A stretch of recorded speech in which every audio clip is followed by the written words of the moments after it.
Welcome back to Arifureta Anime Review, Episode 5. Yeah, this is going to be the last one for a while until whenever they decide to release the Season 2. All I've heard is that it's coming.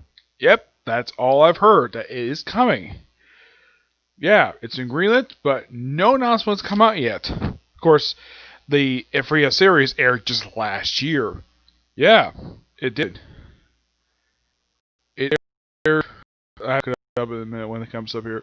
Yeah, this video I'm covering the two OVAs that the series had. Now, the first one is called... Now, I technically have already used one of the other OVAs. That was episode 0, which covered the stuff they skipped over in the pilot episode. And it just merged what was going on with it. It was just the studio who made the series. It was their apology for skipping over this stuff for the pilot episode.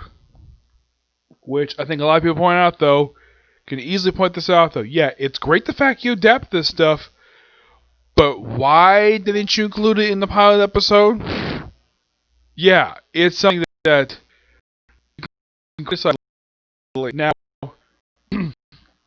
in Japan, this aired from July 8th, 2019, and the final episode, episode 13, aired on October 7th, 2019.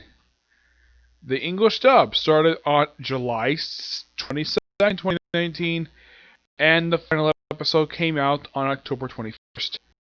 Now, in the case of the two OVAs released here, the first one was released Christmas Day of last year, Yuis Diary, which, from Remarkable Line, this is from the light novels. It's from a short story from Book 5. No, I've not read Book 5, so I don't know how accurate the adaptation is. Mostly put this one and the following one are a mixture of basically new footage and stock footage. Okay, Yui's Diary is simply put, the stars of this particular one are basically Tao, Shia,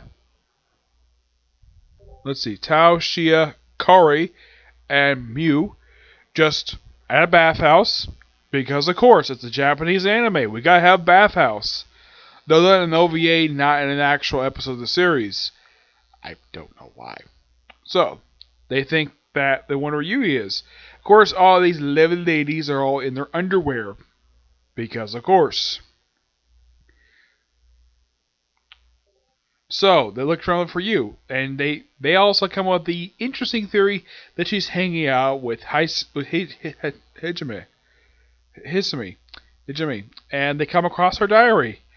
And it's mostly put, basically, they mention about the stuff like when she first met Yui, and slightly different dialogue when I saw in the dub. Yeah, though, this is probably what they presented in the original English sub, in the sub for the series. I never watched the sub, because I don't really plan on watching it. So, it's mostly put the same, not much difference here. Of course, they get out of the labyrinth, they do have a bit of flashback to when they, well, had kind of what seemed to be like their first time basically doing it. And they mentioned basically how they met Shia, which they basically you would refer to as the Useless Rabbit, which that was her nickname, the Useless Rabbit. As a matter of fact, her first regular episode she appeared in, which was not the clip show, was called the Useless Rabbit. Yes, and she's called this in the frickin' book. And mostly put is most of the same. They do actually have some new footage here. Yes, even though it's flashback stuff, it is a little bit of new footage. Yeah, they actually added some little bit more fights between Yui and Shia, which wasn't shown in the anime. Yes, this is probably also another one basically apologizing for cutting some stuff from the actual series itself. Actually shows some other frozen times. I have the one time we've seen the series of Shia being frozen by Yui, and, well, they show them basically winning, and there's that. In the case of Tao, nothing much changed here, mostly how they met, how basically, they don't mention exactly what exactly led to her appearance, her brief footage of her just, be lying on the ground, like, oh yeah, let's just basically show a scene from episode number 9, I believe it is, basically, when Haido decided to poke her in the butt just to get their attention after they defeated the dragon. It's mostly put there. except it's not complete footage. They cut it off at a certain point, and then they look like they're about to go into Maui, and then Maui turns around, and she disappears. And then, like, basically when she shows up, it's like, I want a baby, I want a baby. Yeah, that's what Shia, and Tao said in the anime. They all want Hajima's baby. And then she's basically being held by Yui. And of course, Yumi is, by the way, wearing the same fur that she was last seen sporting back in episode 5 of the anime. Yeah, I'm surprised she kept this thing. Where the heck she kept it? Who knows? And she keeps this as a towel for some reason. Don't know why. And because apparently the girls with her diary, she proceeds to kick them out of the building they're in. So I'm like, don't worry, they're perfectly fine. The next one is, of course, the Hot Springs. Hot Springs OVA, which, okay, something else that's not unusual seen in the Japanese anime. A hot spring. And it's input how all the characters met Hijima. And of course, Maui's swimming with Hijima. Of course, she's naked. Yes, because of the bath. And she's swimming. Okay. Like if Hijima doesn't do anything inappropriate there, basically, he's acting like a father. Which basically he's kind of supposed to be. Even though he really is not biologically related to her, he's basically treated like she's his own child. And then we have basically of how the characters first met Hijima. And first out Kawi. How they first met in the second year of junior high. And at first they were not interested when they mentioned it, like, interesting. They first met basically of how Hijime saved a grandmother and a grandson from thugs. And showed up specific how kind of weak he is and how much he has complete guts. That was the first time that she met him. And in the case of everybody else, it's mostly accurate to how they present in the anime. Yui first met Hijima in the labyrinth.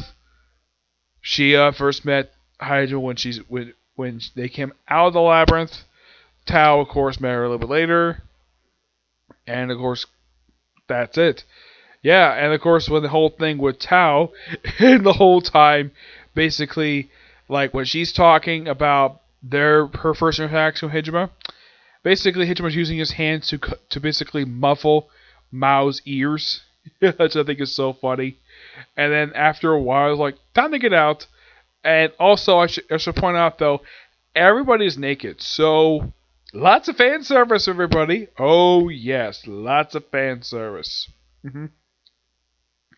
Yeah. Now I just say these two OVAs, they're both pretty good. I did see a review for the first one, Yuis Diary, where it said it has much better animation than the actual series. Well, it's, from my perspective, after watching episode 13, going straight to the first OVA, it's the same level of animation. It was a bit higher quality, I'd say, but it's not, let's say, improvement. I mean, it's the same level. It's just my opinion, it's a higher quality of animation. Not much for music, surprisingly, in both these OVAs. There's some music here and there. Basically, you don't hear much music, except hear some sounds, per se. Yeah. But that's pretty much it when it comes to this particular review series. Now, am I going to review the remaining light novels? There have been currently about 8 released over here. I have 4 left. I don't have immediate plans to review those. I'm going to read them, but I have no plans to review them. Not in the slightest. Yeah, I have no plans to review them. Yep. But yeah, that's particularly it for this particular review. Tomorrow, expect to see a review for One Piece. Probably also my first review for Quintessa Quintuple is supposed to be tomorrow. And probably a Comic Corner. Yep.